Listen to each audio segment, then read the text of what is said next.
বাংলাদেশে একটা গ্রুপ, যে গ্রুপটার নাম হচ্ছে কুচি বাচ্চা 6+।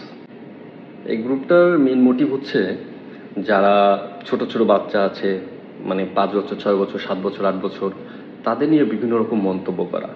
আমি কিছু স্ক্রিনে দিয়ে দিচ্ছি, দেখেন যে সেখানে মানে তার ভাগ্নি 7 বছর প্লাস বয়স, তার সাথে কি করা যাবে সেটা নিয়ে সে জিজ্ঞাসা করতেছে পাবলিকলি। এবং সেখানে কিছু মানুষ কমেন্ট করতেছে কত অশালীন, মানে চিন্তা করতেছেন আপন ভাগ্নি, তাকে নিয়ে সে জিজ্ঞাসা করতেছে এবং মানুষগুলো তাকে মানে কিভাবে উৎসাহিত করতেছে যে যেটা বলা আসলে যায় না। দেন হচ্ছে তারপরে বলতেছে আমি অনেকগুলো টিউশন করাই, তার মধ্যে একজন ক্লাস 5-এ পড়ে, তার সাথে অনেক ফ্রি হয়ে গেছি। এবং নিচে কি কমেন্ট করতেছে, একটা নারী হয়ে সে একটা বাচ্চা মেয়েকে কিছু যাতে করে সে সেটা বলতেছে।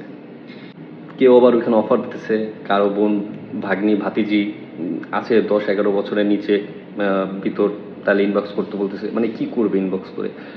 একটা জাতি, একটা বাংলাদেশের মানুষের মস্তিষ্ক কতটা নিচে নামলে মানুষ এই পর্যায়ে আসতে পারে?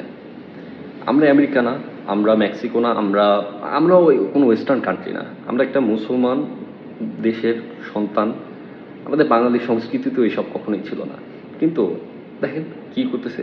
পরে আরও একটা দেখেন, আরও একটা পোস্টার লিখতেছে, বাসায় ছোট 4 থেকে 8 বছরের বোন অথবা ভাতিজি ভাগ্নি থাকলে ইনবক্সে নক দাও, যারা রিয়েল বাচ্চারা বা শুধু তারাই নক দেবে। চিন্তা করেন এইখানে আবার তারা নিজেরা কমেন্ট করতেছে যে আমার কিভাবে সম্ভব? বাংলাদেশের মানুষের মস্তিষ্ক এতটা পরিমাণে বিকৃত হয়ে গেছে, যেটা আমরা আসলে কল্পনাও কখনো করতে পারিনি, বাট বিকৃত হয়ে গেছে। এটা প্রশাসনের দৃষ্টি আকর্ষণ করতেছি যে আপনারা দ্রুত এই বিষয়টাকে নিয়ে একটা পদক্ষেপ নেন। যদি এখন আপনারা যদি পদক্ষেপ না নেন, ভবিষ্যতে এই জিনিসটাকে তার আরো বড় একটা গ্রুপ হবে, তারা বড় করে আরো নতুন কিছু করে ট্রাই করবে। তারা হয়তো বা এটা নিয়ে আস্তে আস্তে কিছু দেখা যাচ্ছে 10,000 মানুষ হয়েছে, তার ভিতরে 50 জন মানুষ ওইটার ভিতরে অ্যাডিক্টেড হয়ে গেল। দেন কি নিজের আপন ভাগ্নি, নিজেরটা না করুক, পাশের বাসার ছোট বাচ্চা তাদের সাথে তো করবে। তখন কি আমরা মেনে নিতে পারবো?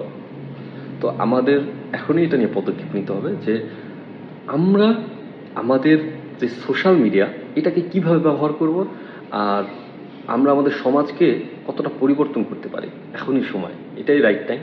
সো আপনারা এই বিষয়টা নিয়ে সচেতন হন। যখন এইগুলো দেখবেন আপনারা আইনের সাহায্য নিন।